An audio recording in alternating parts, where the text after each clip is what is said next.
Hello, Dave Lindsay here. Oh, beautiful, beautiful, David Lindsay. How you doing? I'm doing great. How are you? I'm good. I'm good. Welcome to the podcast, the One Student, One Book, One Author mantra. Author David, I'd like to ask you, how do you feel to be on the podcast that promotes the books and the reading culture?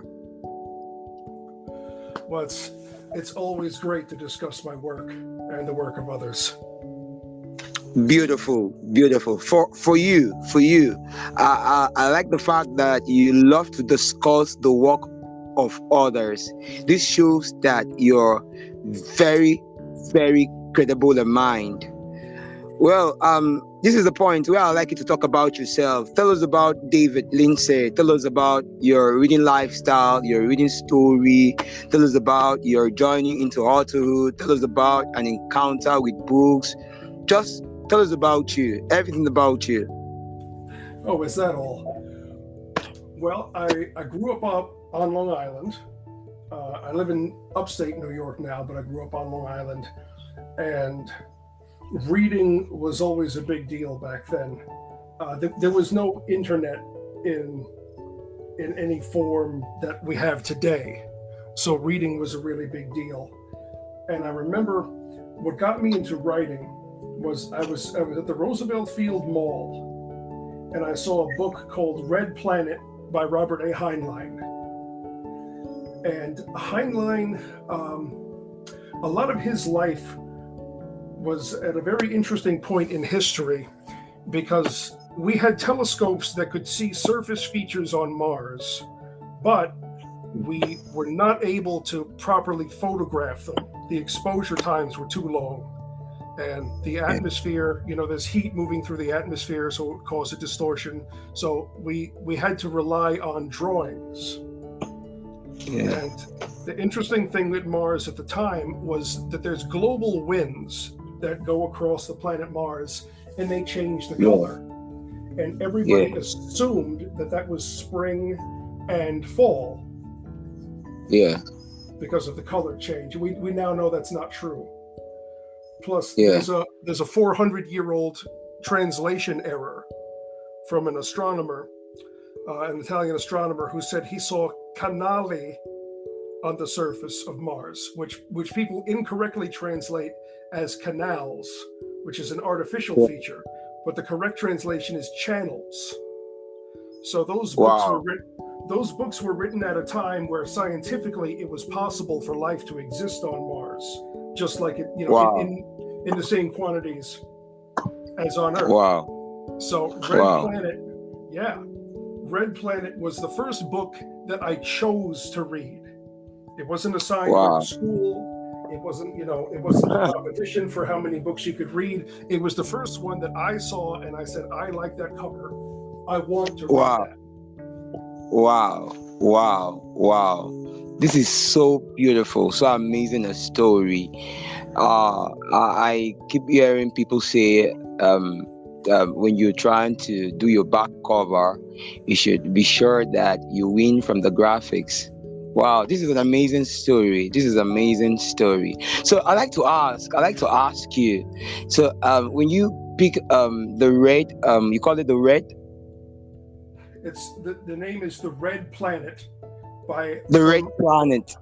I'm sorry, it might not be the. It's been a long. It's Red Planet or it's Robert A. Heinlein. Wow, wow, wow, wow. So that was the point where you became an intentional and deliberate reader. Yes, it's also that I was 10 years old. It was also the time I decided I wanted to be an author because I read it. Wow, I enjoyed it. wow, I said I could do this. I would be good at this. I would enjoy this, and I could make money doing this. This would be something wow. that would be good. So are you an author? Like, this is your only, what I call it, profession? Like, this is something you do full time? Or you went to school, studied medicine, studied pharmacy, engineering, and you finally worked for one company? I didn't study nursing. I think that might have been a friend of mine that we discussed earlier. I was supposed to study nursing, and then I never got around to it. I Wow. do it part time right now. Like you have to get your big break.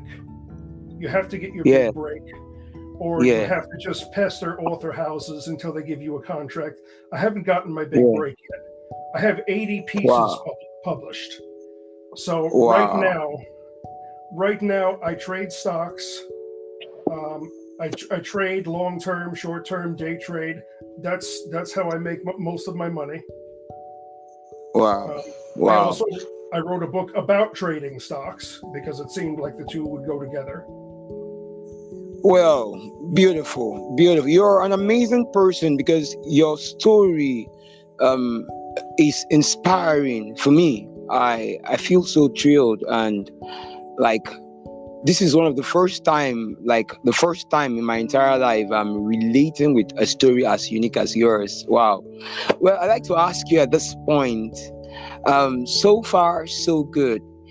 How many books have you penned down? Like, how many books have you published? Anthologies. Tell your audience. About 80.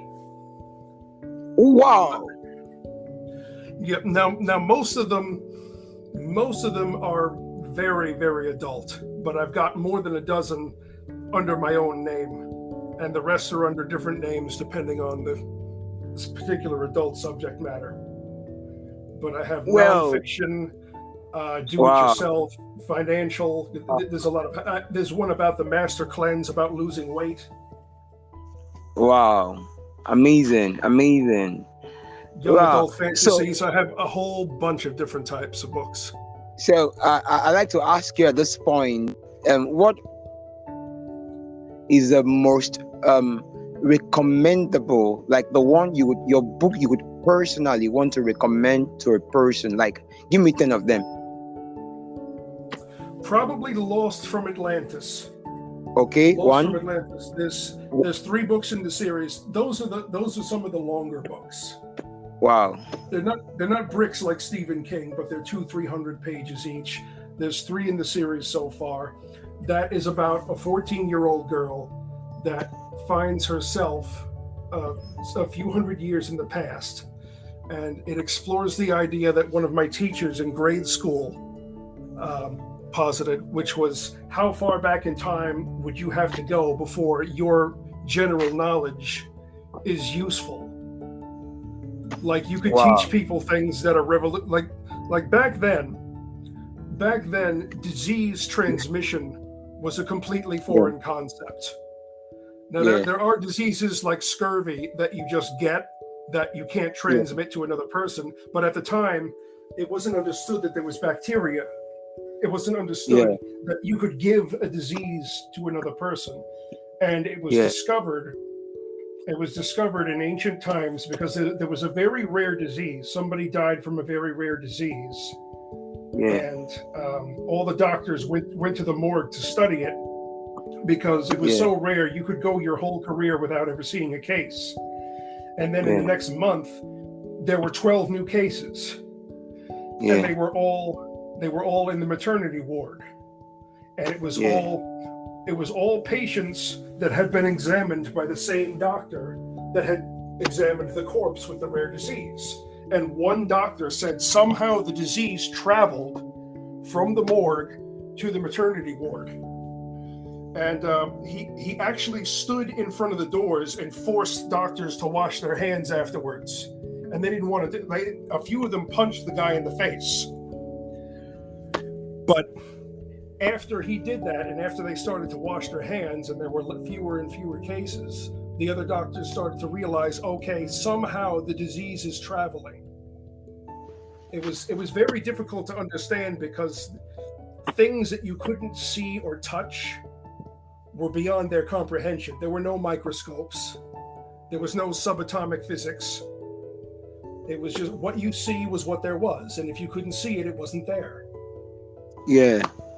So this was a completely revolutionary concept, and it's one of the concepts that Katie Sullivan, the main character, brings to them because in the kingdom there's an outbreak of plague. So she introduces disease transmission and sanitary conditions and quarantine, and she ends up saving a lot of people died, but she ends up saving a lot of lives too. And that's Wow. just one of the many things that she brings to the kingdom. Wow. Wow. So apart from that book, another recommendation, your book. Well, let's if you want to learn how to trade stocks, there's a book on that. There's weight loss. I don't even know what stock is, so I would like to learn. Sure, the stock was created because a long time ago somebody wanted to build something, and they didn't have Yeah, any money. They knew how to do it, but they didn't have any money to buy the materials they needed or to hire the help. So they went to the yeah, bank and they said, lend us some money. And the bank said, you have a very good idea, but if you fail, we're going to lose all our money. You have no collateral. So they yeah. wouldn't give them any money. So what they did is they sold stock, and it's true still today that when you buy stock, you are a part legal owner of the business, Okay, and okay. sometimes that allows you to share in the profits, known as And that, dividends. and that also allow you to share in the loss.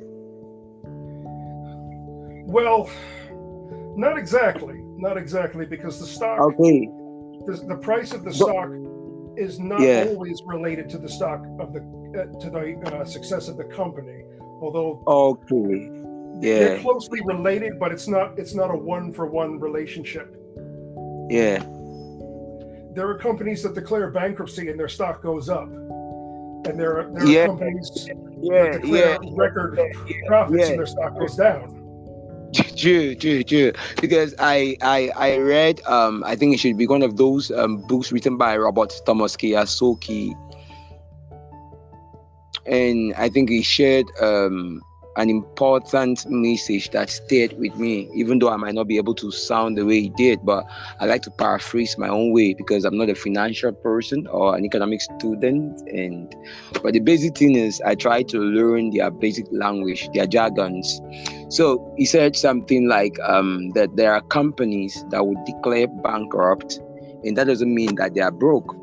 So it seems that he was talking about depression, and there was something he called depression. He said it was like when you lose your job, that is a depression.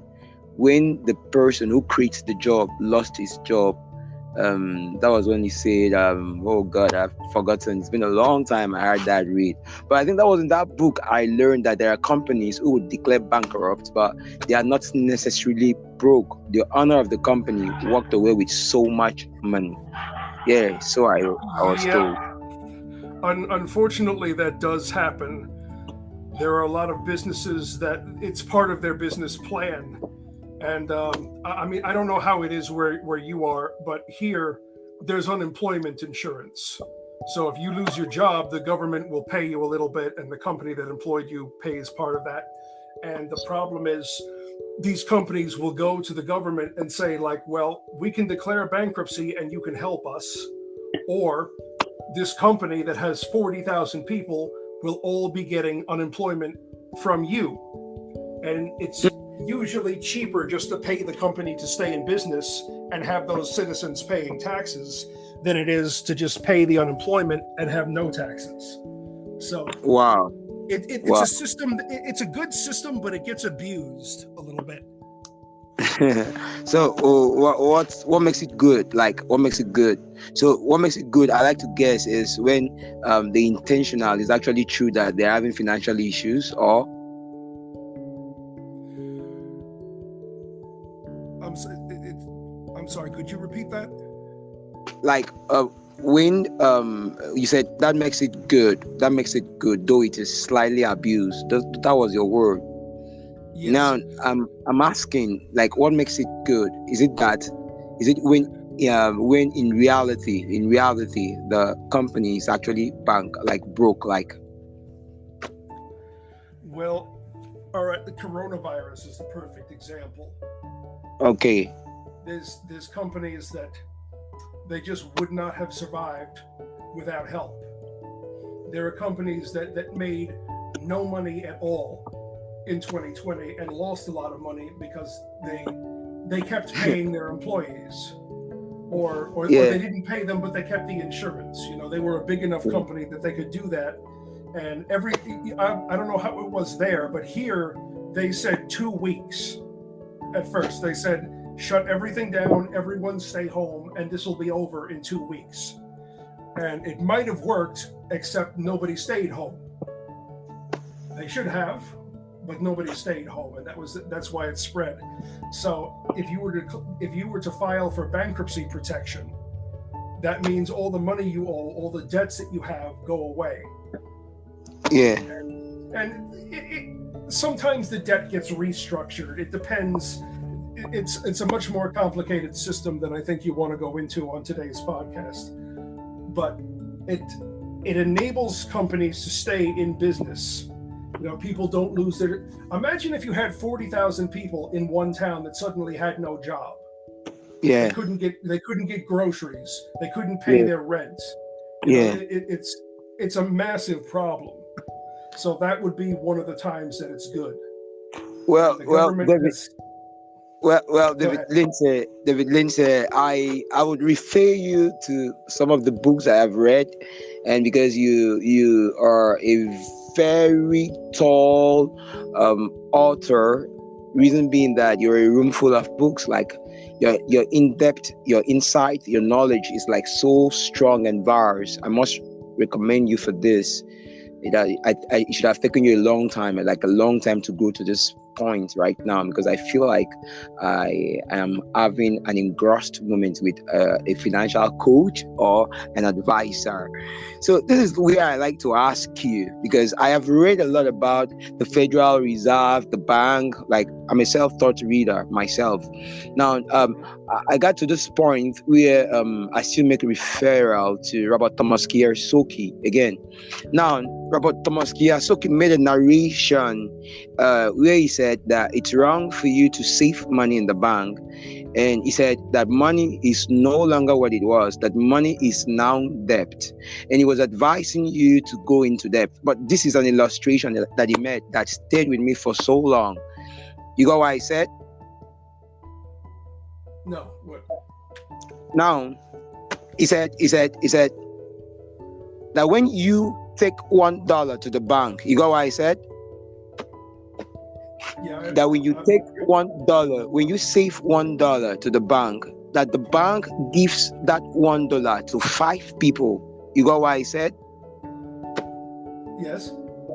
Now, he said when you take $1 to the bank, that the bank gives this $1 as loan to 5 people. And that's just how the bank makes their money.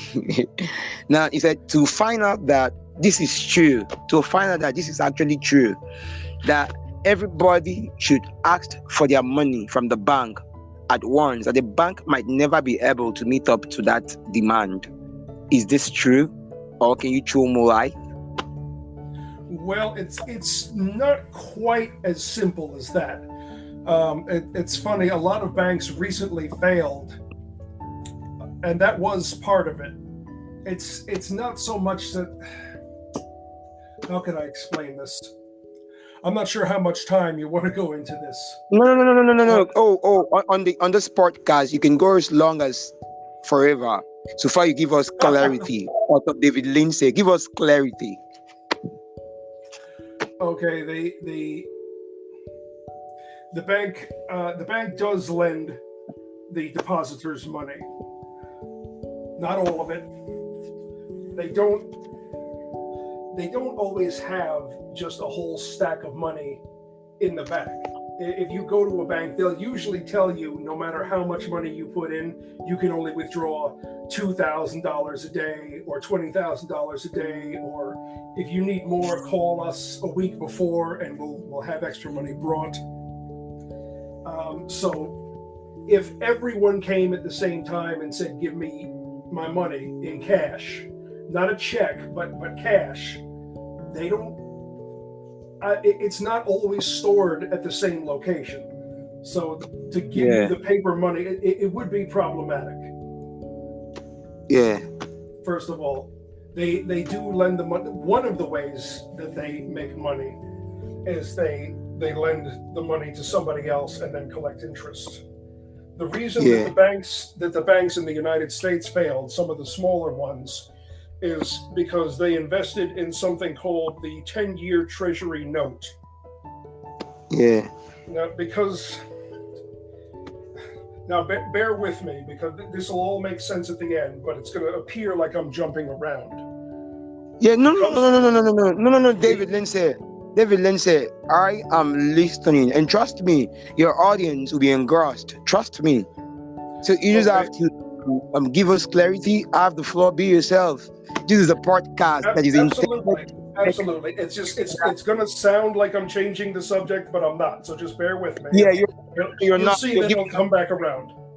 When Sorry. COVID, Of course, David. One thing you need to know is that a lot of people, not just in America alone, a lot of people cannot afford a square meal. This is just it. You have to handle this. This is the truth. A lot of people will never be able to afford a square meal. This is reality. I've seen it. I've seen it on countless occasions. A lot of people do not have a place to shelter and put their head. A lot of people cannot even afford education, yet alone buying books. So this is something yes, of very serious concern because everybody, every single person deserves to live in prosperity, deserves to live in bubble of wealth as far as we are all humans. So if we have a platform where someone is giving us such clarity like you're doing right now, man, I know there are very humble souls out there who would appreciate you for what you're doing tonight. okay. Okay, well, Go just on. bear with me. It won't take too long. What No, happened? take all the time in the world, bro. Take all the time in the world. Well, I'm just saying to your listeners that this is not going to take. It's going to sound like it's going to take a long time. Just give me 5 minutes. You'll understand it perfectly. Go on. When the coronavirus, when COVID came, and it was clear that this was going to be a major global problem, the United States government went to the drug companies and said, "Go fix it." And the drug companies said, "We can fix it. We're going to need a whole lot of money." And the US government said, "Okay, I'll be right back." And they went to the mint and they printed more money. So, and they handed it to the drug companies and they made a vaccine and they made some medicines. And they were not quite as effective as they thought they were going to be, but they're doing their job. They slowed it down. They saved a lot of lives. Now, the problem was by printing all that extra money, the value of the money goes down. Think of it like this. If you buy a candy bar from a little boy on the street, like he makes them in his house, and they're fantastic candy bars, and you buy them from him every morning, $1, one candy bar every day, that's fine. Now, Yeah. when they print all that money, that's like you just won the lottery. Now Yeah. you're a rich man. And the little boy Yeah. knows that. The little boy knows that you have all this extra money. So now, instead of a $1 candy bar, it's a $100 candy bar. And you're going to buy True. it. And you're going to buy it because you love that candy bar and nobody else has it. And you've got the Yeah. money. Yeah. So now, instead of $1, it's $100. So Yeah. the value of the money itself has gone down. Yeah. Now, in order to get rid of that, the Fed has raised interest rates. So that means there's something called the prime rate, and then there's a little more on top of that. The government, whenever there's a loan from the bank makes part of that money as profit, and then the government takes the rest. To get rid of inflation, to get rid of the extra money, they increase the amount of interest that you have to pay on the loan. And that extra amount, they just take the money and they just throw it into a fire, and poof, it disappears. It's gone. So, Wow. getting back to the 10-year Treasury note, you basically you pay $1,000 to the United States government, and in 10 years they pay you back a certain percentage plus the original $1,000. Yeah. Now, by raising the interest rate, you raise the amount that these 10-year notes pay out. Now, the problem is, if you bought a 10-year note 2 years ago You have 8 Yeah. more years until you get your money back. And let's say the government was paying you 5%. Well, now the government on the new 10-year treasury notes, they're paying 6% and 7%. So now Yeah. if you wanted to sell your treasury note, it's not going to be worth as much, because why is somebody going to buy something that's only paying 5% when they can get a new one for 7%? So the banks invested in these treasury notes, but the value went down. And the problem is a lot of these banks are publicly traded in the stock market, which means that their financials are public, which means people can see them and talk about them. And now the value of the bank itself is going down. And then when